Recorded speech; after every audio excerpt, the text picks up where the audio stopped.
Can you beat Elden Ring without touching grass? No! A simple question and a simple concept. So let's see.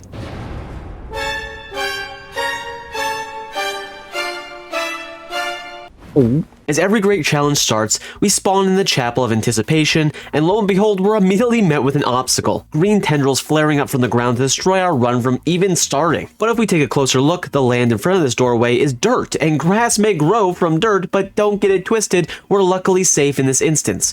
Run to the bottom of the steps, making precise jumps along the way, and leaping to our death to never see this grafted scion again. Now, as I'm in this elevator, I contemplate the route ahead. Knowing there's maybe 2 different ways I can safely make it out of the first steps area, it proved to be a challenge. It wasn't as straightforward as just jumping east, as each rock was just out of reach with minimal dirt patches to give me an advantage. So I went with the route that would successfully bring me to the Church of LA and my first open world grace of the challenge. I think that's clean. Refs, call me out! I think that's clean. And of course, after I finish this challenge and editing now, I realize you can just walk along the outer crust of the land and easily make it to Lake Agkiel and Port Decalid. From here, we make it onto the dirt path, which leads directly to the gatefront ruins. Touch the grace, get slaughtered in the process. This is grassless, not deathless, so we rejoice and are able to use Torrent, which is perfect. This allows for us to make it safely to Lake Agkiel, shift through the porting chest, make our way over to the carriage holding our greatsword weapon, and now we can progress. Once I have the stats to appropriately use this hunk of metal. Now our focus is on taking out as many easy bosses and invaders to gather the extra runes, and wow, that was easy. Now it's time for Margit, which normally wouldn't be a crazy struggle for us, but when you have this narrow cobblestone pathway as your only safe haven, the fight becomes much harder than usual as our brain is focused on Margit, the grass, my health, my stamina, Margit, the grass, Margit, stamina, the grass, Margit, the grass, the grass, the grass. Margit down, I repeat, Margit down. As this rush of victory with a hint of copper fills my nostrils, you could say I'm on top of the world. So our unbreakable confidence drives us through the front gate. We gladly take the roundabout pathway into Stormvale to face off with Godrick, who coincidentally also has a narrow cobbled arena, but just much longer and girthier in size compared to Margit's. Large boss arenas are the same as a person getting a truck lift or slapping some truck nuts on the back or even owning a truck. You're overcompensating. I'm talking to you, Radahn. Big man got a tiny horse? Ironically enough, Godrick proved to be a much easier battle because of the amount of space we were given, which allows us to adventure to Liurnia. From your perspective, this run has seemed decently easy so far.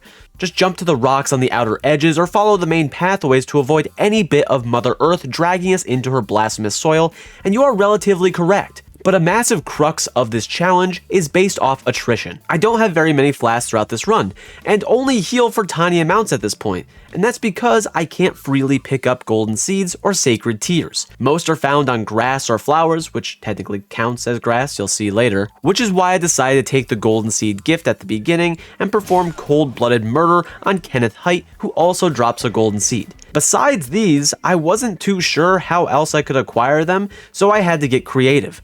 Climbing all over the stone statues, carefully tiptoeing on dirt, or even looking closer to find stone on the surface of the ground where grass or flowers would glitch through.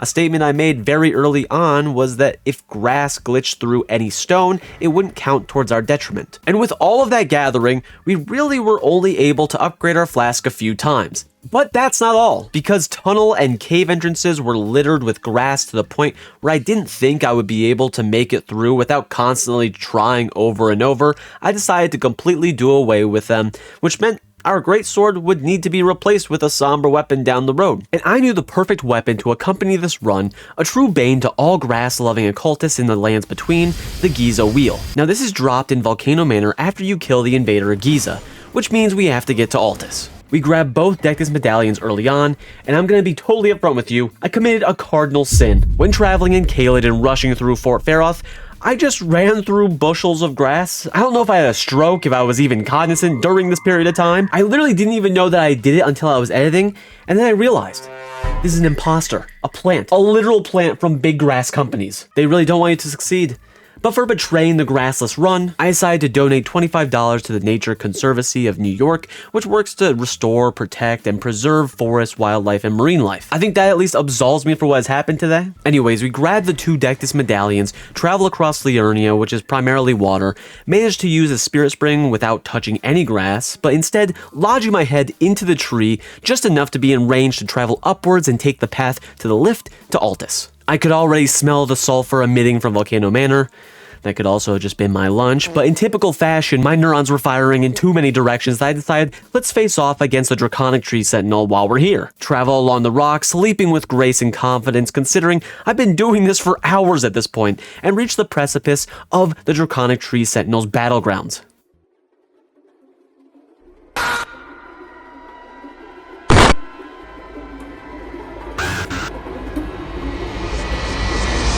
Well, fuck. The entire area is covered in grass besides the patchy dirt path. Some rocks here and there, as well as the stairs next to the closed doorway. I began to try many different ways of approaching this. I knew speedrunners were able to cheese this boss, so one YouTube video later, I was ready for the real deal. We just need to have him walk over and he doesn't activate. That's kind of the idea. But he's gonna be focused on me.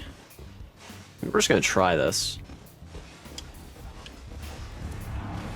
To see if we can get something. Maybe he does like a jump. Wrong grass. One sec. Okay, he instantly killed me. Alright, let's try battling him around this rock. Okay, maybe poison mist, and this was really my only option left besides shooting hundreds of arrows into him and losing my mind. And I'm still not allowed to touch little bits of grass in between the rocks on these outer edges, so I needed to use arrows as distractions in between my movements, and throughout this entire time, I'm just hoping that I have enough cleared ground to creep close enough to deliver this concoction of crushed up Flintstone chewables and pits. How close do we have to be here? I mean, if we're going by our rules of cobblestone and rocks, there's like a path that goes straight through here, through these flowers. But we're deeming flowers aren't safe. But if we're deeming it the same way that we do cobblestone, then those are technically peeking out of the ground. Oh, God. What if we go through these cobblestones right here? What does this read? Incantation required ahead. There's a tiny little grass patch in front of me. Our foot is close to touching that grass patch, but we're still fine. But for right here?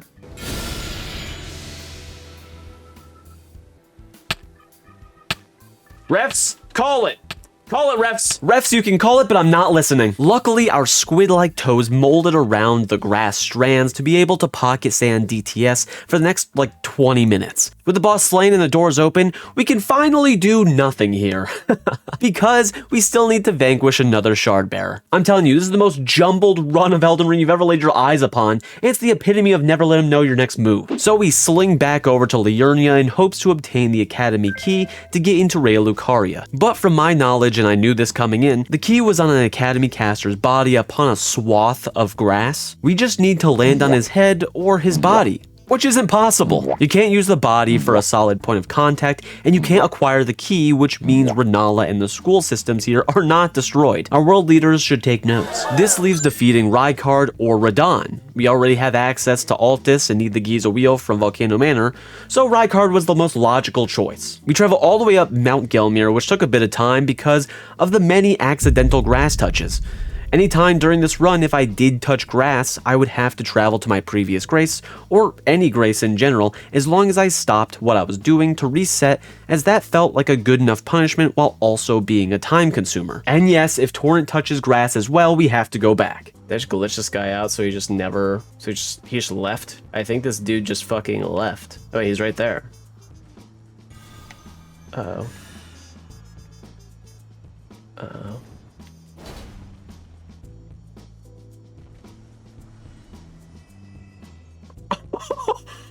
Holy shit! Making it the distance to Volcano Manor felt great.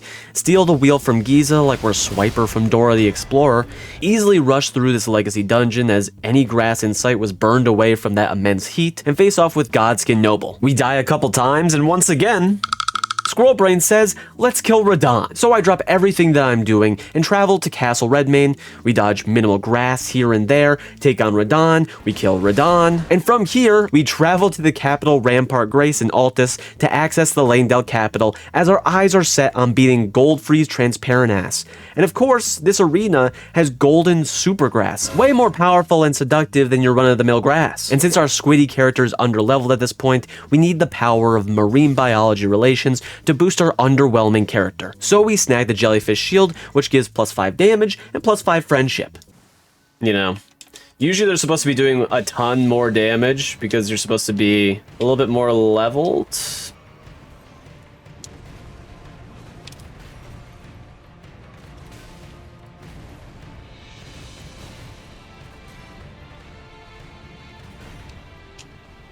No room to fucking breathe.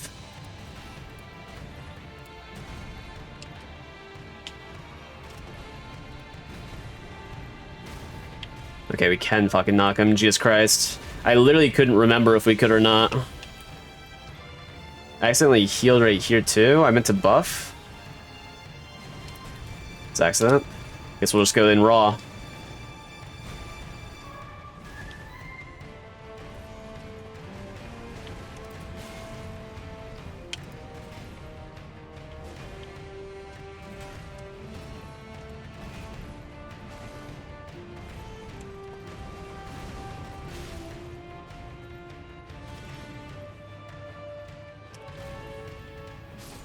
Nice.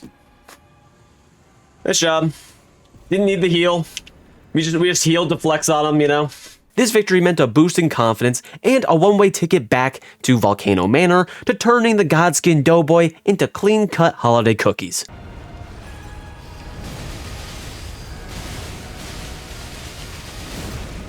Yeah, we can use that. Yeah. Okay. Nice. Cookies baked and served, delicious. But not as sweet as having access to the earliest possible Somber Smithing Stone 7, and since we already snagged Somber 8 and 9 from Kaled in our off hours, we were juiced more than a fitness influencer on TikTok. And Morgott was our next fresh cut of meat. Morgott actually proved to be a hefty challenge because the Giza wheel is fairly slow. But also he's moving and dashing around so much where we can't get multiple bleed procs or hits on him. So we had to bring out old Reliable. The hunk of metal was switched in, and boom.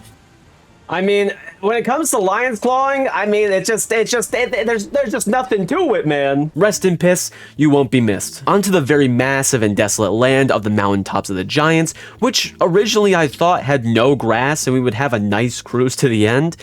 Wrong. Icy spurs everywhere trying to impale us, but remember our key finding early on. The crust of all land are made up of rocks. We've got a highway to hell that eventually meets up with the Fire Giant's boss entrance. This landscape is covered with grass, but luckily a cleared area just after the arches. We make the leap and have our eyes set on using a rock platform to stand our ground. Bring it on, you big bitch. Okay. We go up over here. Okay. Holy shit. Okay. Dodge around, dodge around. Yep, there's the big pieces of grass. Okay. I like this. I like the spot. Just come a little bit closer, big boy. Come a little closer, big boy. Do we go to that patch of rock? Let's get on this rock. There we go here. Ow. Come closer. Give me your foot. Give me your foot. That's no problem. We're just feeling it out. This is definitely the fog gate? Well, how the fuck does this work? At this moment, very few ideas were running in my head on how we can sensibly, ethically, and confidently pass through while staying true to the run. Maybe we burn the grass because dead grass is technically no longer grass. Well, upon using fire on the grass, it doesn't change color and nor is it destroyed. Okay, another solution. Maybe we go to the other entrance of the Fire Giant's arena. Surely that'll be totally fine. No, that's filled to the brim with grass. My only other solution to this problem is having a message or summoning symbol close enough to the entrance. I would hop onto it and freely cross. I'm not saying this is legal. For all intents and purposes, the run ends here.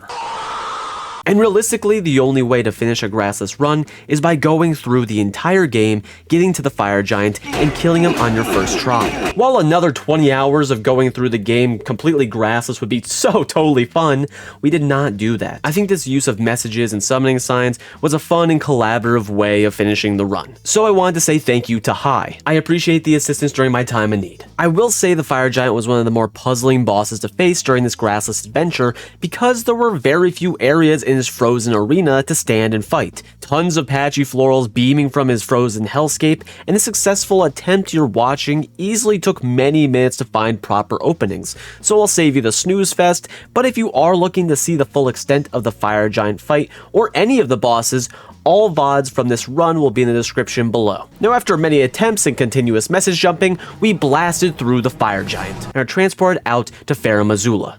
Now, this is where we get our ass fisted because I wanted to try the Godskin Noble raw. No sleep pots. That would feel great. Not great. So we prep and snag several St. Trina lilies from Liurnia and crackpots from vendors, give them a nice parting dream and saw through them like butter. Okay, and it's like, it's all you really have to do, which is really just fun. It's pizza time.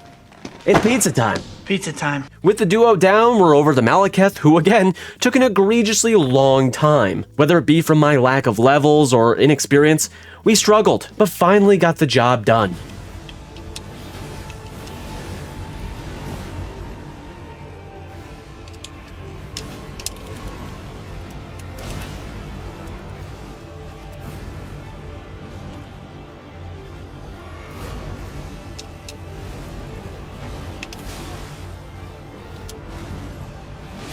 Thank fucking God. I was like, don't you dare choke this. As you can tell and assume, the amount of grass that you encounter gets lower and lower as the game progresses. And at this point, there's only one man standing in a grass-filled room to ruin our run. The yapping lord himself, Gideon. Oh.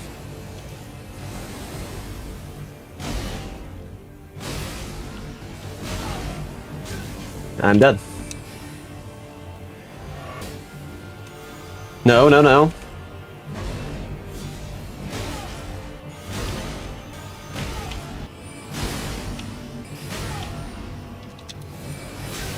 Fuck. Huh? I use the shit. My flask.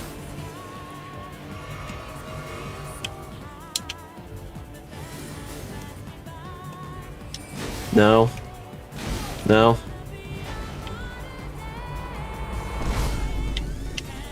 I know, the clutches of grass couldn't sway me into touching it. And with this overhanging thought that we made it through the entire game without touching grass, except for those few times that I showed you, and I didn't really need to show you, but I showed you anyway because I'm not a liar, and I wanted to show you all of the trials and tribulations from this insane anti-nature run. Godfrey and Horalu proved to be a stomping match, my foot on his nuts. And finally, Radahn had seen the true power of Grinder. The wheel. I named the wheel Grinder. It's not the dating app. And Elden Beast was no match for a squiddy guy like me.